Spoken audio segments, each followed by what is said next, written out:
takes your calls on breakfast. Weekdays at 7:45 on 6PR.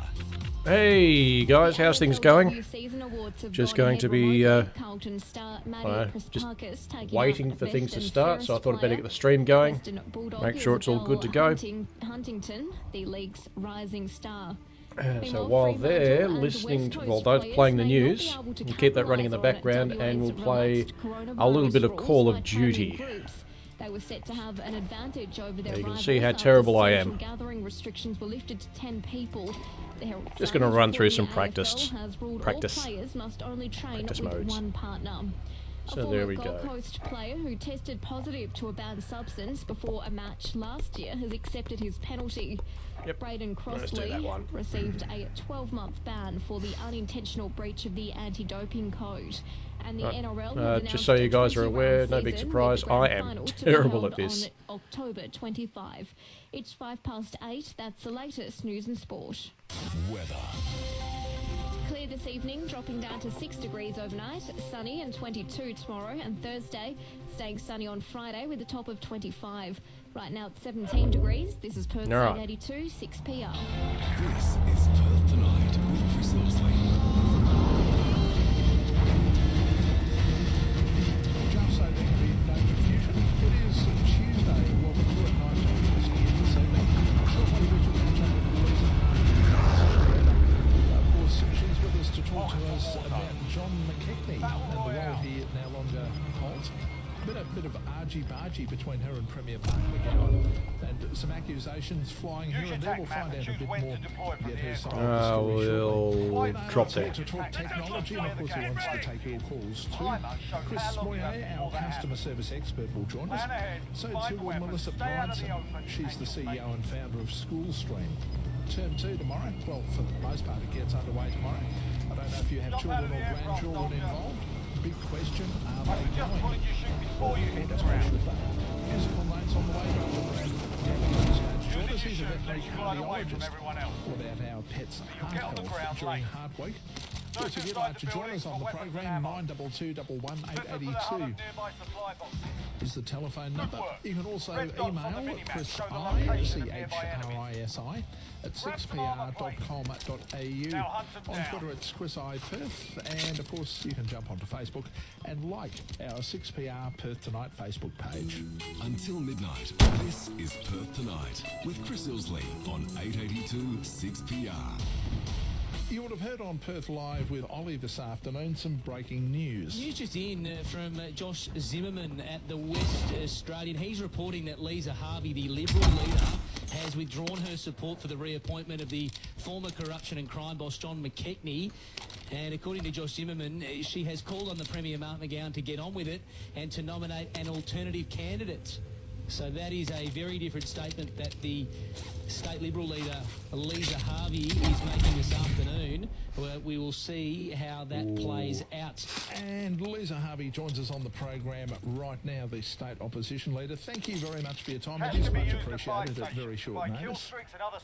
Oh, absolutely my pleasure, Chris, and I'm pleased to be able to have a voice with your listeners. I understand that the report from Josh Zimmerman is not entirely accurate. Is that true? No, it has been taken. My comments have definitely been taken out of context, and I noticed that he has put up a correcting tweet, which I'm pleased with, and he has changed some of the body of that report. This has been an ongoing saga with the reappointment of Mr. McKechnie as head of the Triple C, and obviously the time has lapsed now with respect to I was asked a number of questions this afternoon. One of them was if I still supported Mr. McKechnie, and I do. I've always unequivocally that John McKechnie has done as chair of as commissioner for the Triple C, and I've not deviated from that position. However, the government is now proposing to amend legislation that has operated effectively since 2003 to appoint a commissioner by way of basically an act of parliament, which is, not the appropriate way to appoint somebody to that position, which is one of the most powerful positions in the state. interpretation of that correct in that you're concerned that the very change in the process by which the Triple C Commissioner is appointed would in fact highly politicise the position? Absolutely. Let's go back to when the Triple C was set up. It was set up out of the Royal Commission into WA, and it was set up with a legislative process. Well done. That appointment was to be ratified. But basically, there's a committee that makes a recommendation of 3 nominees to the parliamentary committee, and then the parliamentary committee either approves, doesn't approve, whichever one the Premier of the day is promoting. Can I just interrupt you there? As I understand it, the deliberations of those committee, or that specific committee, are supposed to be confidential. So one might ask, how on earth has who said what in that committee found its way into the public domain when it's supposed to be confidential? Well, indeed, and that's a very serious matter. The Premier has been out saying repeatedly that it was the Liberal member on that committee that had blocked the reappointment, and that he blocked the reappointment because of the inquiry of the Commissioner into Legislative Council members' use of their electorate entitlement. However, Margaret Clerk, the member for Kirraween, the Labor chair of that committee, of Mr McKechnie for the second time, basically said that the claims of the Premier were unfounded speculation, and unequivocally rejected the Premier's assertion that this was being blocked because of the parliamentary, because of the inquiry into members' allowances. So is there just been pretty significant. So what I'm taking from that is there is just some automatic assumption that because the committee hasn't rubber-stamped the reappointment, that it must be the Liberal member who's done it. Is it sort of like a 1 goes 2 goes 3 assumption that's at play, rather than any hard... Nobody can know how members on that committee voted unless someone's acting unlawfully, because they're not allowed to breach the confidence of that committee. So that's the first thing. The second thing is the chair First time I've used this. has come out and unequivocally rejected that the Premier parliamentary. Let's have a look at if you don't mind.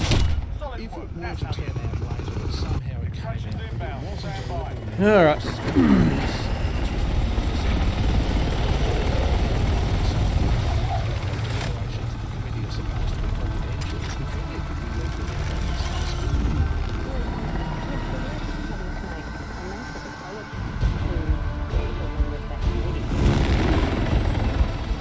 Don't forget that this is the Premier who 2 days ago, over this issue about the reappointment of a Commissioner, twice now, he has accused the Liberals of acting like terrorists. Now, I'm sorry, terrorists are murderers of innocent people, and there are victims of terrorist actions in Bali, London, the Twin Towers, who deserve to be treated with more respect than that disgraceful political swipe. And I think the Premier should apologise for those comments. Am I correct in my assumption that the Premier's feeling a bit frustrated, because I understand that the opposition, that is yourself and the key minor parties, have said that they're not going to support legislation that would allow the Parliament to appoint the Triple C Commissioner. Would it be an unfair statement to suggest that the Premier's maybe feeling a bit snippy about that? Oh, I'm sure he is, but Chris, I think it's really important that your listeners understand that there has been a process in place since 2003, and it was set up and many commissioners have been appointed during that time under the process that's been laid out. This is the first time that we've had a Premier react the way that he has when he hasn't had the reappointment, the person reappointed that he wanted. Now, the chair of the committee, Margaret Clerk, who is actually she's on the Premier's team. She has actually said that there were deliberations of the committee, information provided to them from third parties in confidence, and other matters that may affect the operational performance of the Commission. Those are the other considerations that the committee have made, in not endorsing the reappointment of Mr McKechnie. Now, I don't know what that means. Margaret Quirk, as the chair, is the only person who can speak on behalf of that committee. And I think those comments bear explaining. At some point, do we have a right to know why there appears to be some obstacle to reappointing McKechnie to this position? I think we do, and I think that needs to come from the chair of the committee, who's the only person authorised to speak on behalf of that committee, and that's what I've asked for today. But the other thing too, Chris, is that there were two other preeminent people who were also nominated for consideration by the Parliamentary Committee. What we don't know is if the Parliamentary Committee has sent back an alternative nomination to the Premier. And I, from what I'm told of those other individuals that were part of the nomination that were nominated to the committee, is that they are absolutely impeccable and very, very good choices as well. So, I just think it's a very sad and sorry, couple of, well, really 3 to 4 weeks that we've had where we've seen the appointment process around, the most powerful person in Western Australia, being the Commissioner of the Triple C, become part of this media back and forth. It's certainly quite extraordinary, and also some of the language, I guess, coming from the Premier once again is in and of itself, I would argue, also quite extraordinary. I know on Sunday he suggested that the Liberals were almost corrupt, as well as saying you can't give in to terrorists, you give in to terrorists and they just continue to terrorise, and that's what the Liberal Party is doing. So the Premier's adamant that he absolutely wants to see John McKechnie return to that position. What's your position, personally, understanding that you don't influence the committee, but just talking about Lisa Harvey's position in relation to John McKechnie's appointment, how do you feel about it? Look, I hold Mr McKechnie in very high regard, and I think he's acted, he's always treated me fairly. I think he's done a good job running the Triple C, and I think, there's been some incredible investigations that have revealed shocking instances of corruption, and that's exactly what the Triple C is supposed to be doing. In your opinion, should he be returned to the position? In your opinion, accepting that your opinion is not the committee's opinion? Well, yes, I have said that I've supported unequivocally his reappointment to that position, but what I don't know, Chris, is what the other considerations of the committee were. Because you're not privy to those, even as opposition leader. Any more, I'm guessing, than the Premier should be privy to those discussions. No, and the other thing people need to understand is, and I'm not calling into question at all any of the work that John McKechnie's done whatsoever, but that parliamentary committee has been working with the parliamentary inspector for the Triple C, who recently retired, Mr Michael Murray, and, they've had their own reports and observances of the operation of the Triple C over the last 3 or so years since that committee was formed. So, I don't know what they may have observed or what the concerns of members of that committee might be. So I'm in the dark, and I don't have an actual role in this reappointment process at any point. I don't get a vote. I can say what I think, but I don't get a vote, and I'm not privy to the committee deliberations, and I wasn't asked for my opinion by the committee either. So it's really a tough one for me because I do support what Mr McKechnie has done with the Triple C, and especially some of the exposure of corruption, which is what he should be doing. But it's difficult when the parliamentary committee have already rejected his reappointment, for me to then be drawn in and asked to fix the problem. And I didn't even realise the appointment process was in train because I'm not part of it. And the legislation deliberately... appointment. Hello. Hello. How's things? How you doing? I'm doing great. Oh, that's good. All right, I'm going to pop you up for Chris. At this point, we're going straight into you. I don't think we need to take any calls first. Hold on. Podcast on radioncs.com.au. Absolutely fantastic!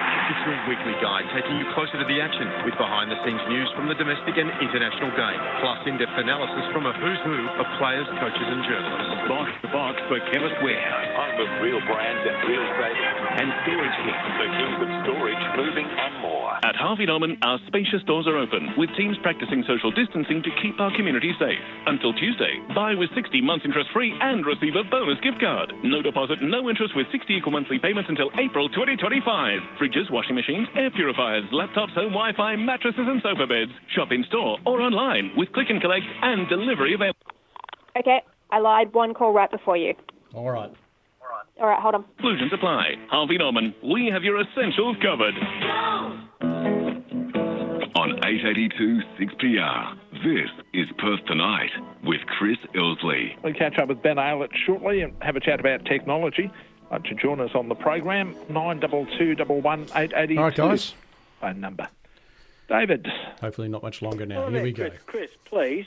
Regards to the opposition not wanting to reinstate Mackenzie to the role, what he's supposed to be doing, I find it's very strange that they've got something to hide because...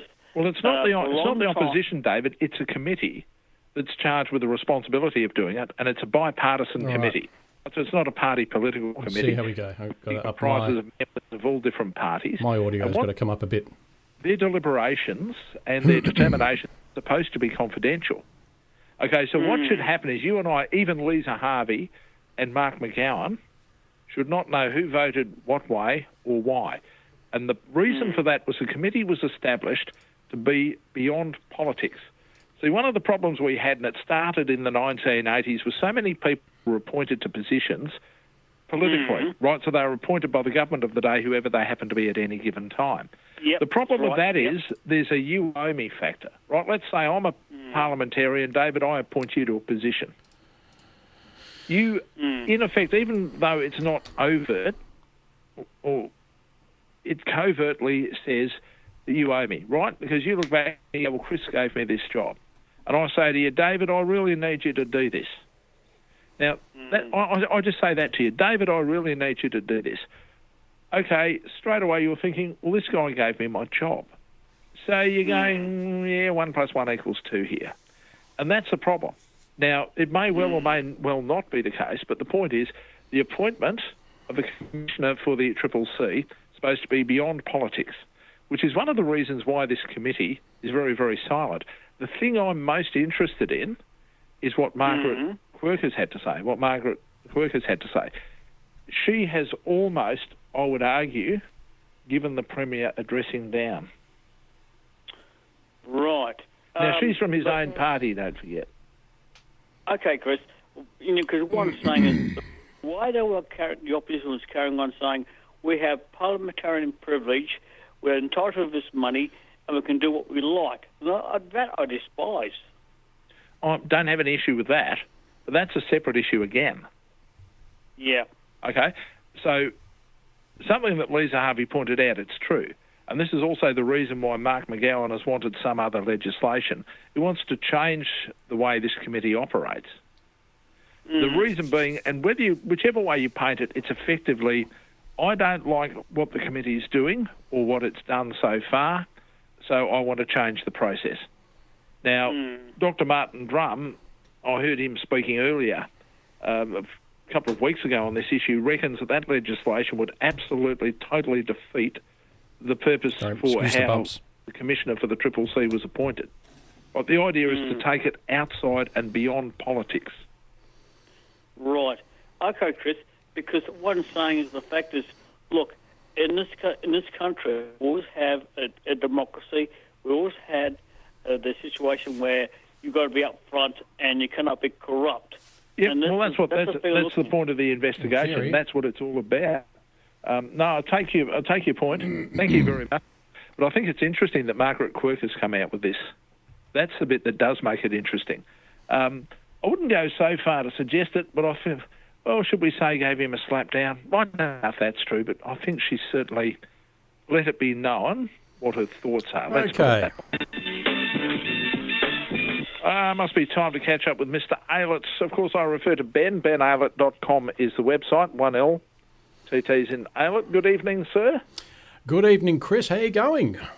Doing all right, mate. This social isolation stuff sucks. We've got to do something and hope that sometime soon, you'll come back in the studio.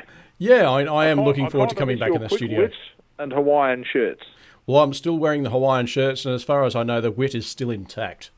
Well, that's good to know. You haven't turned into some bitter and twisted man because you've been socially isolated or something?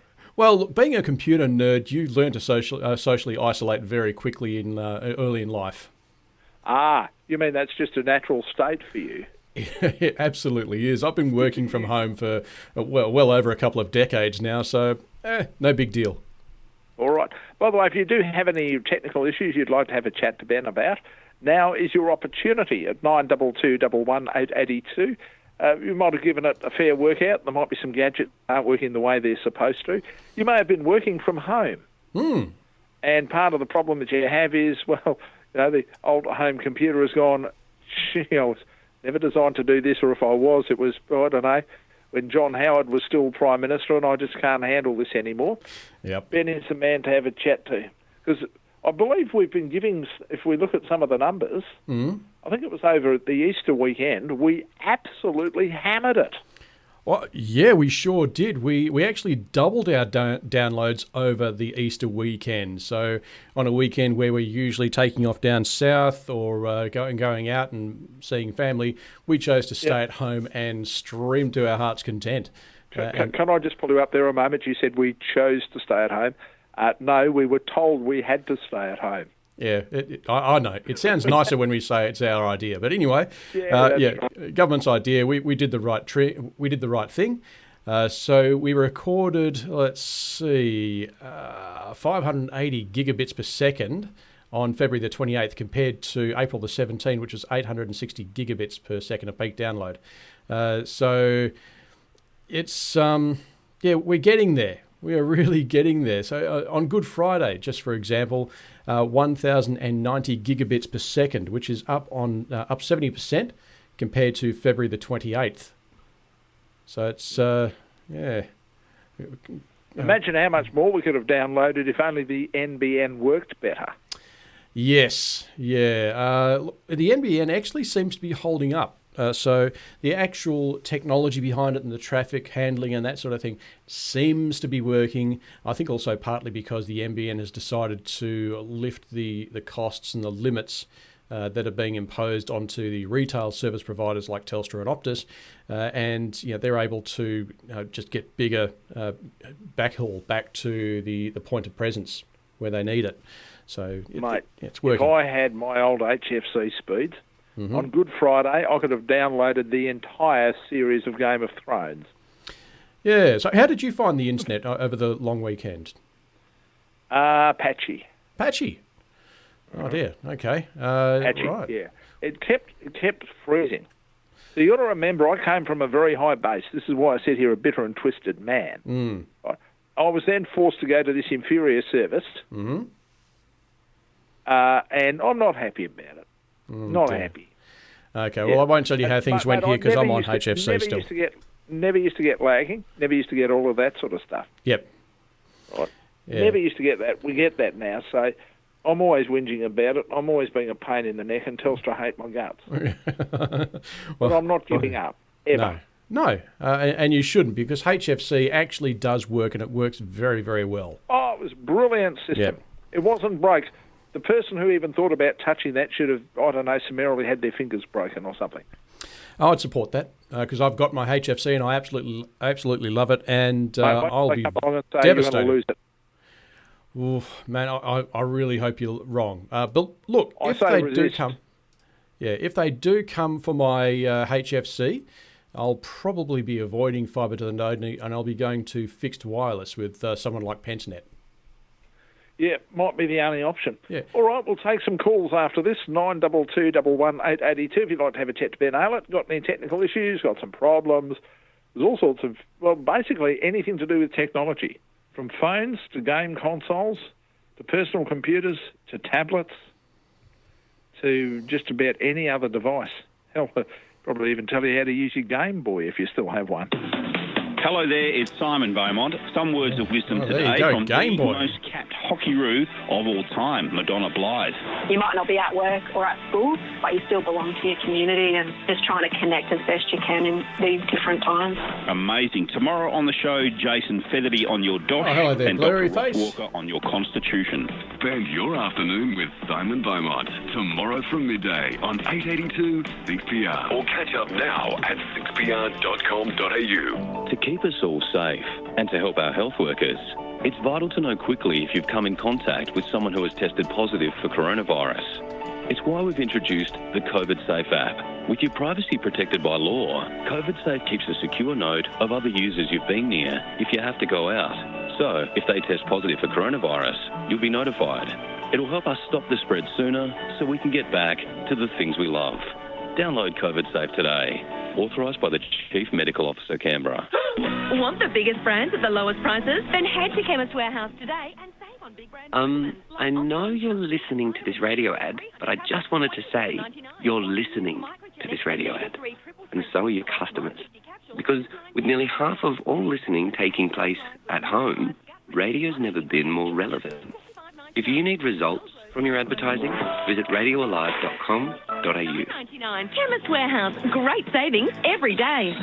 Attention all ABN holders out there. What a great time to buy a car from Parkland Mazda. Thanks to our federal government, you can instantly write off 100% of any vehicle in the Mazda range, but only for a limited time. Well, you're At Parkland watching Mazda, from our there, doors Blurry are Face. open, See you in and the we're chat. fully sanitised for your health and ours. But we can also come to your door too as part of our contactless process, regardless of buying or servicing a car. Get a parky into your family today. Visit our website, parklandmazda.com.au, or give us a buzz on 9232 4500, CL12942.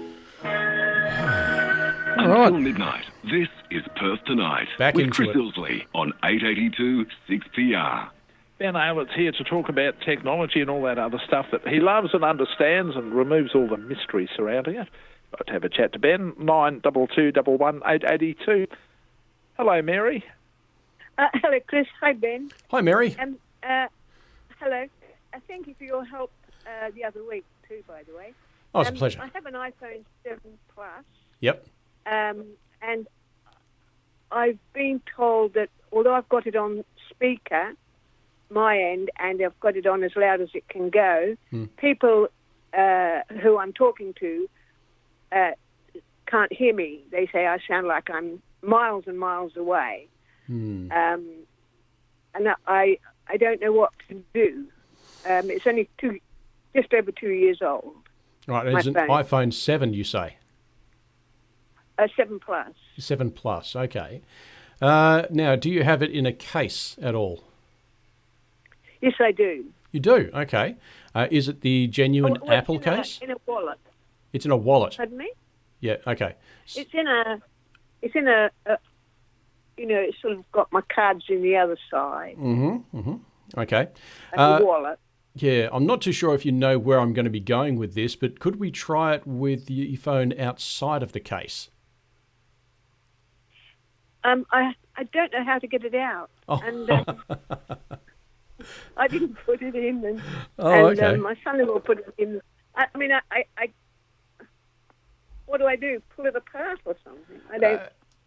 It really depends on the wallet. So sometimes they're actually quite easy to pop out. Other times it's actually very, very difficult and takes a bit of muscle to get through. And I'd recommend getting in touch with your son or maybe just swinging by one of those little mobile phone kiosks if you can and asking them to pop it out for you.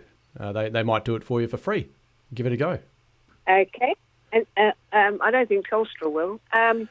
But then what do I do? Yeah, if you ask nicely, Telstra might do it. And so once you've got it out of the case, I would then try calling one of your friends or getting them to call you and just see if what they're hearing is any better or worse. So talk to someone who's already experienced the problem and ask them, is it better now? So if it is better, then we know that the problem is to do with the case.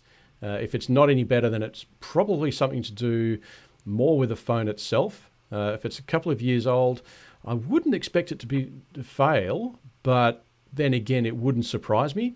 Do you have any headphones to go with the phone? No, I don't know. I wouldn't even know where to put them. All right. They can't hear me. I can hear them as clearly as I'm listening to you now. I don't know if you can hear me clearly. I can hear you fine. Very clear. No problem at all, Mary. Not an issue at all. No, and yet, I said, a certain friend, I say, okay, I'll go outside. Right. So I go outside and I say, is that any better? No, you still sound like you're miles away. Now, I can phone one brother in England and he can hear me clearly as anything. Mm-hmm. I can phone my sister who's in the next county and she can't hear me. And that's a problem to me.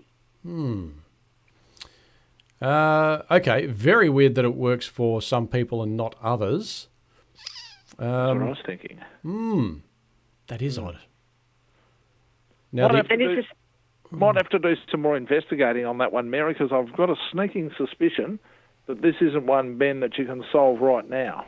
Yeah, this is going to take a bit of poking and prodding to find out what's going on here. So, so I suppose, Mary, you've got us on hands-free right now. Is that correct?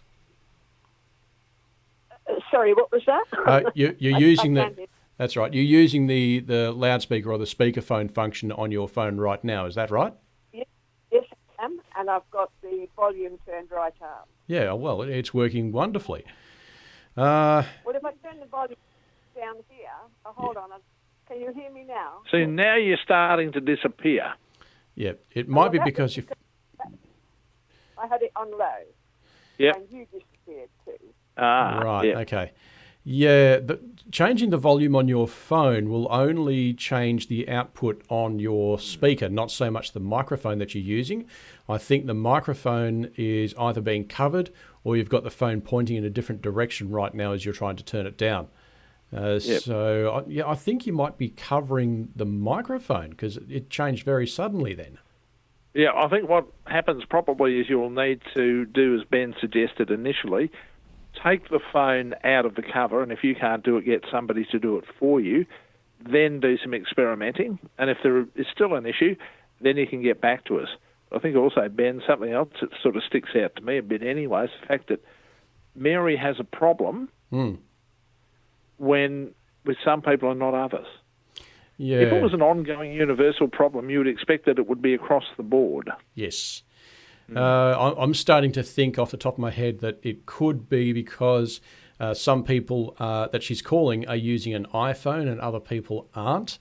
And it may be using, like if it's iPhone to iPhone, she might be using FaceTime, which might not be working the same as a normal phone call would be. So it could be a FaceTime thing, yeah. G'day, Mark. Oh, g'day guys. How you doing? G'day, I've got a generic question about voice recognition software. So when I'm sending a text message, I just speak into my phone and it recognises my voice and comes up with the text. Now, what annoys me greatly is that, let's say that it gets it right. So it comes up with what I said and I say full stop and start the next sentence.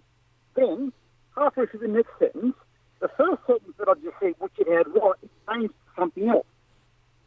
And then, a few more words, it'll change back, and then it changes back to what it was before.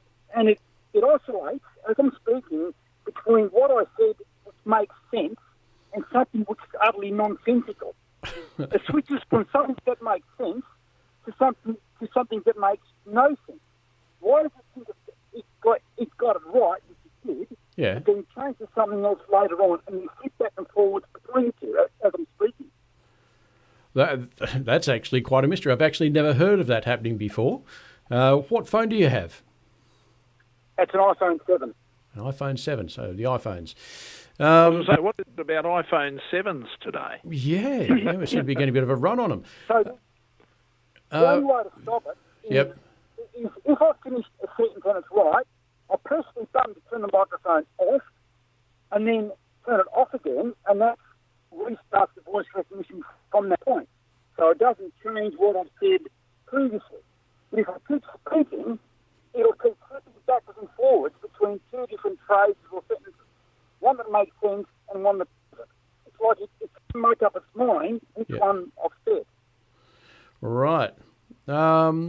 as you're dictating to the phone, are you saying a phrase, stopping, and then you continue the next part of the phrase? Is that right? Yes, I've learned to sort of dictate deliberately word by word like I'm doing now. Yep. So it picks up each individual word. Yep. And then I say full stop to finish the sentence, and it does that. Right. Then I start the next sentence. But that doesn't stop it modifying the previous sentence backwards and forwards as it sees fit. Jesus. Making sense to me. Sounds like another one I'd need to actually have a look at, because that sounds very bizarre. How about if you were to try just dictating and powering through it? So you say your bit, you full stop, and then you just go straight on to the next sentence, and you power on without actually paying attention with what's on the screen. I'd be very interested to see what the result is. Well, I can't do that. And then when I finish the next sentence and say full stop, sometimes it gets the first sentence right, and sometimes it doesn't. It's a completely random thing. Wow. And the weird thing about it is, it's not as though it's choosing between two equally viable options. It chooses between something which makes perfect sense and something which makes no sense, like, words in the wrong syntax, words words that you wouldn't use in a sentence in that order.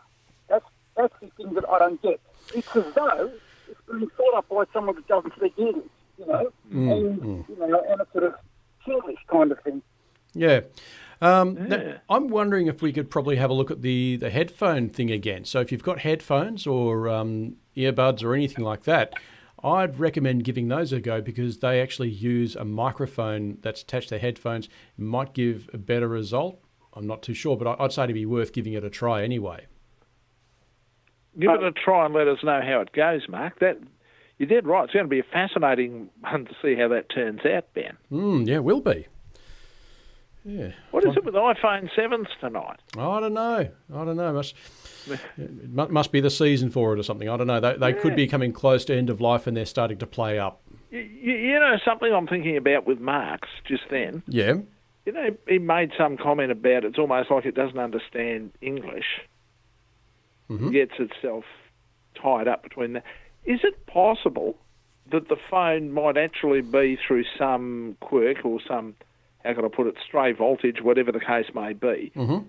Nevertheless, is it possible that something might have happened whereby the phone is actually running somehow parallel languages? So when it looks at something, it has got English, but it's also got another language there, and there are certain words which will have a degree of crossover. Yeah. And when you say those words, it sends the system frothing because it doesn't know which way to go. Yeah, well, Siri is multilingual, so you can use multiple languages with Siri, and Siri will dictate that for you. So maybe that's possible. What it is. Yeah. Maybe we've got a Siri who's getting confused with the language. Well, yeah, it's doing something. Yeah. But it's a weird thing, though, isn't it? It is. It's very bizarre. But hey, that's Apple. By the way, if you'd like to have a chat to Ben, Ben Aylett, of course, 92211 882 is our telephone number. He is our computer man. He's our technology man. He knows about phones. He knows about games. He knows about PCs. He knows about tablets. He knows about smartphones. And don't tell him I told you this. He also knows how to fix them all. 92211 882 is the telephone number. By the way, Ben's contact information, if you want to get in contact with him, it's benaylett.com. That's his website, 1L, 2 T's in Aylett. benaylett.com, and that's where you'll find all of his contact information. The morning program. The Chinese ambassador to Australia is threatening us, and it is a threat in response to what I would have thought is an entirely reasonable course of action from our national government. With Gareth Parker. We want to know where this coronavirus came from, where it originated, and how it spread. Transparency is what we want. We all need to know what happened so that we can learn the lessons and stop the next pandemic from happening. Mornings with Gareth Parker. Tomorrow from 9 on 882 6PR. Or catch up now at 6pr.com.au. I'm importing from overseas, buying in US dollars. How much will the Aussie dollar move? Even a small shift could mean a big cost to my business. Thankfully, I can always phone my OF expert Barney about my global payments. Small things can make a big difference to your business, like being able to pick up the phone and ask a question anytime, day or night. Get an OF expert like Barney working for you. ofx.com/save. Consider the PDS. How does a 20% lifetime discount on life insurance sound? Pretty good, right? How about a 20% lifetime discount plus your first 2 months cover free? Even better. At 50upclub.com, you can get a 20% lifetime discount on life insurance cover with Noble Oak's My Protection Plan. You'll also receive your first 2 months cover for free.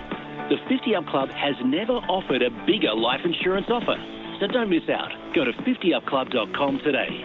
Any advice provided is general in nature and does not consider your personal circumstances. You should read the PDS to see if this product is right for you. Details on the website at 50upclub.com. That's 50upclub.com. Did you know that we spend a third of our life in bed? That's why at Harvey Norman, we understand that sleep is very important. We stock the latest Australian-made mattresses from Sealy Posturepedic, King Coil, Sleepmaker Beauty Rest, and Body Balance. Everything from singles to Super King and Super Firm to Cloud Soft Plush. Ensemble base or adjustable bases. We have the right advice and the right price to make you sleep soundly. Want a better night's sleep? Come see our friendly expert team at Harvey Norman. We have your back. Are you a senior, self-isolating at home and wondering how to access your home care package safely? Baptist Care can ensure you don't miss out on the essential support you need. Our skilled professionals are experts in delivering healthcare services that meet the most stringent public health guidelines, including contactless services and virtual appointments. We can help with shopping, meals, nursing care, personal care, and more. Not sure where to start? Arrange an obligation-free phone or video consultation with your local Baptist Care expert and let us take the stress and uncertainty out of getting the right home care. Call us on 1300 660 640 or visit baptistcare.com.au/approval. This is Perth Tonight with Chris Isley on 882 6PR. And we're having a chat to Ben Aylett, talking technology and all that stuff. By the way, Ben's website, benaylett.com. That's where you'll also find all of his contact information and everything else. By the way, all his contact information is there, 1L, 2 T's in Aylett, so we make sure we get that bit right. Yep. 92211882 is the number. Hello, Wade. Yeah, hi guys. How are you? Good. Very good, What's Wade. your question for Ben? Look, Ben, I've got a Lenovo tablet, a laptop. Mm-hmm. It's a couple of years old. It's what the kids are using at the moment while they do their study from home. Mm-hmm. What's happening is it's fully charged, and I've made sure it's fully charged. Yep. The light is still on, and it's a good light. It's a white light, Yep. so that it's fully charged. Uh-huh. But it won't turn on. Now, subsequently, my wife and my son has told me occasionally when you do try and turn it on, it'll come up and say system repair and a bunch of code, and then blank screen again. Okay. I've actually used the I've plugged it into the TV as well to see if it was a problem with the screen. Very good. And of course, no good. Right. Is it worth investigating further, or should I throw it away? Okay, how much did you spend on it? Oh, look, it's a $400 Lenovo laptop. Right, okay. How long have you had it for? Probably about 2 years. $200 a year. You've done all right, actually. A $400 laptop. Let's see. What it does sound like is that it could be a failed hard drive. Now, depending on the model, you can actually replace the hard drives, or some other models, when you've got the very, very thin ones, the hard drives are actually soldered into the system themselves, and it's very difficult to remove. But being Lenovo, they're quite good with being able to be repaired. I'm just worried that the cost of repair could be could exceed what it costs to actually buy that unit. So, yeah, a bit of a tough judgment call on that one. You could give it a shot. I would try reinstalling Windows 10 to start with. That could very well get it sorted out. If you've got any questions on where to find Windows 10, you can go to my website, and there's a little search box in the top right-hand corner, and you can just type in Windows 10. It'll take you to a few stories where you can actually download the Windows 10 System Recovery USB drive. Thanks very much. I'll be able to do that. No Thank worries, you very mate. much for your call, Wade. Much appreciated. Yeah, there we go. Hello, Jack. Hello. Good, mate. Ben is listening. All right, then. What do you think of the new Blueborn The new Blueborn. virus for Bluetooth transmission? Yes. The Blueborn virus actually been around for quite a few years. It's in most cases. For the last few. Yeah, in most cases, it's actually been fixed because a lot of people have been updating their iPhones and their Android phones. And I've actually got a Blueborn scanner on my phone, so I can actually check for vulnerable phones around me. And I'm pleased to say that a good 98% of all these phones are safe. The remaining 2%, you've probably got a majority of those are, possibly affected, but not a big threat. And then there's just a tiny percentage of that where they are actually open and ripe for exploitation. For telephones? Yep, for telephones. These mobile phones. And how about Bluetooth speakers and headsets and a variety of other Internet of Things devices that also operate through Bluetooth? Yeah. The biggest question I was going to consider is that the transmission of the Blueborn has been very low. Typically in public, people don't go out with their Bluetooth on their phone switched on. Yep. Whereas now with the new app, they're putting lots of phones out there in the public arena with the Bluetooth turned on. Yep. That's what I thought it might be worthy of consideration. Yeah, and that is worth considering. Fortunately, though, a lot of the phones that are able to run COVID safe, which is what I'm pretty sure you're referring to, that app will only run on recently patched phones. So by extension, they will be pretty much safe as far as Blueborn goes. The more vulnerable phones probably wouldn't run COVID safe anyway. I'm pretty sure they won't, yeah. So if it's vulnerable to Blueborn, there's a good chance that it's not going to run COVID safe either. All right, thanks very much for that, Jack. Speaking of COVID safe, on your website, benaylett.com, you have done a bit of a review of that. I suppose it's more like a test. There's some things where you say that it perhaps has failed. I note most areas you give a pass to. Yep. Some you're saying too early to call, others you're saying needs to be confirmed. And I think there's one example there where you give it a 50-50 score.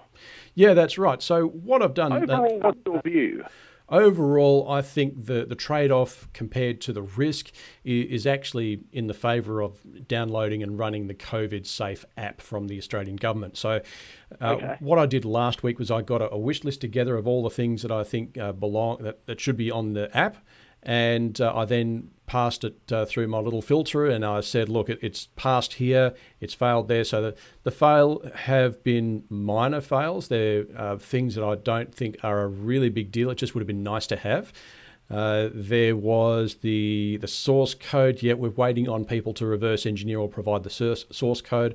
The shutdown of the app and support systems once the event is over, that passed. And they actually state on their website that it will actually be deleted and they will be disabling the apps once everything's done and dusted. So I think that's awesome. Geolocation is not happening, another big tick. No selling or sharing of information. There is actually a threat of jail time if there's any unauthorised access. So I'm pretty sure that'll be great. Yep. Yeah, you'd have to be pleased with that. That's just the sort of stuff we didn't want. Yeah. So at the moment... It's really good they said, no, not only can't you do this, you might actually go to the slammer if you try it. I like that. Exactly. I really like that. So I think that's excellent. And they've taken a pretty hard line about other government departments outside of the Department of Health having access, and it's just been a hard no. So, as I point out, the Department of Health we talk about are the state departments of health, so they're not the federal Department of Health. So basically the people who are responsible for running the hospitals are essentially the only people who have access to the information. As they should. And it's exactly as I would expect it. There are still, yes, of course, a couple of little fails here and there. They're just minor, as I've said before. But overall, I think the Australian government has they've actually started to take notice, and I think they are heading in the right direction. With thanks to Renee Gale. Well, it's good to know. Yes. Because, as I said last week, part of the problem here was not any actual failings of the system. There wasn't anything that was necessarily wrong with the system. It was all about public misapprehension and distrust of something that was intrinsically related to the government. Yeah. That's what it was about. It was all about a distrust of government, and it really had nothing to do with that specific app. Yeah. And I know that you, and I mentioned on social media that you and a couple of other people, Jason Jordan was another one, yes, who quite publicly said that you believed that this app was fine and that it was a good idea for people to use it. Absolutely. I mean, if it means that we are able to get out from under lockdown quicker, then I think it's it is worth it. Absolutely. Yeah, I think we've had enough of lockdown. You had enough of lockdown? I've had enough of lockdown. You had enough lockdown?